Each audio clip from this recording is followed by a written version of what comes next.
Saya dan Darmansyah dengan NIM 0701212056 akan mempresentasikan materi yang berjudul Penerapan Artificial Intelligence dalam Dunia Pendidikan. Kecerdasan buatan atau Artificial Intelligence merupakan bidang penelitian, aplikasi, dan instruksi yang berkaitan dengan program komputer untuk melakukan tugas-tugas yang dianggap cerdas oleh manusia. Konsep dasar kecerdasan buatan pertama kali diusulkan oleh Warren McCulloch dan Walter Pitts dalam makalah mereka yang berjudul Logical Calculus of Ideas Imaman in Nervous Activity pada tahun 1943. Dalam makalah tersebut, 3 topik utama yang dibahas meliputi ilmu psikologi dan fungsi saraf, analisis formal logika proposisi, dan teori komputasi Turing. Mereka mengajukan ide bahwa jaringan saraf tiruan menjadi aktif dan diberikan stimulus tertentu. Jaringan saraf ini dapat belajar dan beradaptasi dengan memberikan reaksi yang berbeda tergantung pada kapan stimulus tersebut diberikan. Jenis-jenis AI. Pertama, narrow AI atau AI sempit merupakan AI yang dirancang untuk melakukan tugas spesifik seperti pengenalan wajah atau asisten virtual. Kedua, general AI atau AI umum merupakan AI yang memiliki kemampuan kognitif seperti manusia dan dapat melakukan tugas intelektual. Ketiga, super AI merupakan AI kemampuannya melampaui kecerdasan manusia dalam semua aspek. Penerapan AI dalam dunia pendidikan. Pertama, pembelajaran adaptif. Pendekatan pembelajaran adaptif yang didukung oleh kecerdasan buatan atau AI memberikan kesempatan untuk menghadirkan pengalaman belajar yang disesuaikan dengan kebutuhan unik masing-masing siswa. Dengan memanfaatkan kemampuan AI dalam menganalisis dan mengenali pola, pendekatan ini memungkinkan penyesuaian konten pembelajaran secara real time untuk memenuhi kebutuhan individu siswa. Kedua, penggunaan chatbot atau asisten virtual. Chatbot dan asisten virtual menggunakan AI untuk memberikan dukungan 24 jam kepada siswa, menjawab pertanyaan, memberi bimbingan, dan membantu dalam tugas-tugas administratif.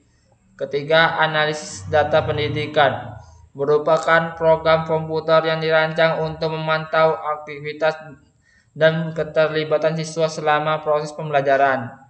Sistem ini bekerja dengan menggunakan data yang diperoleh dari berbagai sumber, seperti interaksi siswa dengan program pembelajaran atau platform e-learning, dan data fisik seperti gerakan mata dan ekspresi wajah siswa.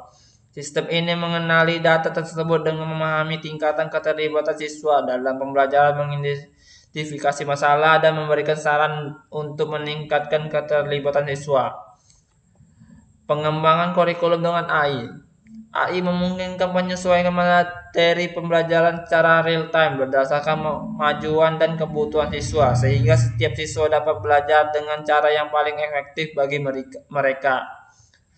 Keuntungan penggunaan AI dalam pendidikan. Pertama, personalisasi pembelajaran. AI memungkinkan personalisasi pembelajaran sesuai dengan kebutuhan, kemampuan, dan minat individu siswa, sehingga meningkatkan aktivitas pelajaran. Kedua, efisiensi dalam proses pembelajaran. Dengan optimisasi tugas-tugas administratif dan analisis data, AI membantu guru dan staf pendidikan dalam mengolah waktu mereka lebih efisien, sehingga mereka dapat fokus pada pengajaran. Ketiga, dukungan dalam pekerjaan administratif. AI dapat mengambil alih berbagai tugas administratif seperti penjadwalan, evaluasi, dan pelaporan, sehingga mengurangi beban kerja staf pendidikan. Keempat, pembelajaran berbasis data. AI mengumpulkan dan analisis data secara menyeluruh yang dapat digunakan untuk meningkatkan proses pembelajaran dan mengambil keputusan yang lebih baik. Tantangan dan peluang AI dalam pendidikan. Kecerdasan buatan atau AI memiliki banyak manfaat dalam pendidikan, namun tentunya terdapat tantangan dalam AI ini pada bidang pendidikan. Tantangan tersebut yakni seperti berikut. Yang pertama, adanya ketergantungan pada pembelajaran mesin. Teknologi yang terus berkembang dengan pesat, kecerdasan buatan yang dibuat dapat membantu pekerjaan manusia menjadi lebih praktis, sehingga manusia dapat terlena terhadap kemudahan tersebut. Hal tersebut menyebabkan manusia akan menjadi ketergantungan dengan mesin.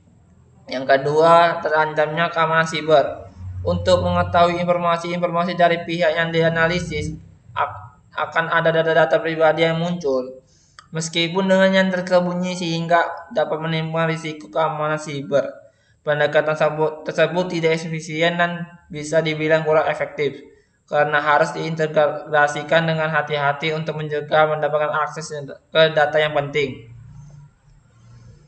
Walaupun memiliki tantangan atau ancaman, akan tetapi tentu kecerdasan buatan atau AI ini dapat memberikan peluang-peluang dalam pendidikan, yaitu seperti berikut. Satu, dalam pembelajaran AI dapat memberikan umpan balik yang efektif, membantu siswa memahami materi, mengevaluasi kesalahan, dan memperbaikinya. Ini membuat bahan ajar selanjutnya lebih sesuai dengan karakteristik siswa sehingga meningkatkan hasil belajar di kelas.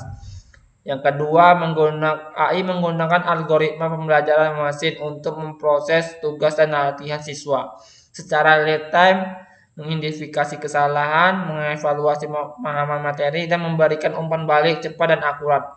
Jika siswa sering melakukan kesalahan, AI dapat menganalisis dan memberikan tugas tambahan yang sesuai dengan kebutuhan mereka. Ketiga, meskipun dalam kelas yang padat, AI dapat membantu guru secara efektif dan efisien. AI memudahkan guru dan memahami, menganalisis, dan memberikan penilaian objektif kepada setiap siswa, tetap berpedoman pada objektivitas. Keempat, dengan kemampuannya kecerdasan buatan, AI tidak hanya memberikan umpan balik yang sesuai, tetapi juga bervariasi seperti penjelasan visual, audio, dan interaktif. Hal ini membantu mengakomodasi berbagai gaya belajar siswa sehingga proses belajar mengajar dapat diperbaiki dan sesuai ke depannya. Kelima, dalam kegiatan belajar mengajar di sekolah, AI berpeluang meningkatkan efektivitas pengajaran secara signifikan dengan memahami karakteristik siswa dengan menganalisis data penilaian. AI mengoptimalkan pengajaran melalui strategi yang disesuaikan kebutuhan siswa, serta menyediakan bahan ajar, media, dan tugas yang relevan. Hal ini membantu guru memaksimalkan proses pengajaran untuk menghasilkan hasil belajar siswa yang lebih baik. Studi kasus yaitu salah satu contoh studi kasus yaitu pemanfaatan kecerdasan buatan dalam pembelajaran sekolah menengah kejuruan atau SMK Negeri 2 Bengkulu Utara. Salah satu contoh implementasi AI adalah di sekolah menengah yang menggunakan platform pelajaran adaptif dan responsif terhadap kebutuhan belajar siswa.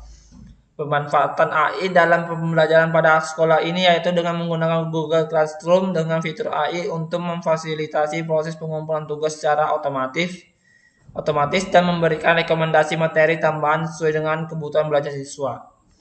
Hasil dan dampak yang dicapai dalam proses pembelajaran dengan bantuan aplikasi AI, siswa diharapkan tidak hanya memahami teori dan konsep kecerdasan buatan, tetapi juga prosedur penggunaan Google Classroom untuk mengoptimalkan pembelajaran. Penyampaian materi di SMK Negeri 2 Bengkulu Utara dilakukan dengan mempresentasikan menggunakan LCD proyektor dengan fokus memberikan pemahaman tentang pemanfaatan kecerdasan buatan untuk memotivasi pembelajaran mandiri. Mengingat banyaknya pembelajaran yang dilakukan di luar kelas, kegiatan PKM ini bertujuan agar siswa memahami pemanfaatan kecerdasan buatan dan dilakukan dengan praktik penggunaan aplikasi pembelajaran serta demo untuk mengoptimalkan proses pembelajaran. Pembelajaran dari studi kasus yaitu studi kasus ini menunjukkan bahwa integrasi teknologi seperti kecerdasan buatan dapat signifikan dalam meningkatkan efektivitas dan efisiensi pembelajaran sekolah. Penggunaan Google Classroom dan aplikasi lainnya memberikan solusi untuk mengelola pembelajaran secara lebih terstruktur dan interaktif. Sekian dari saya. Saya ucapkan terima kasih. Wassalamualaikum warahmatullahi wabarakatuh.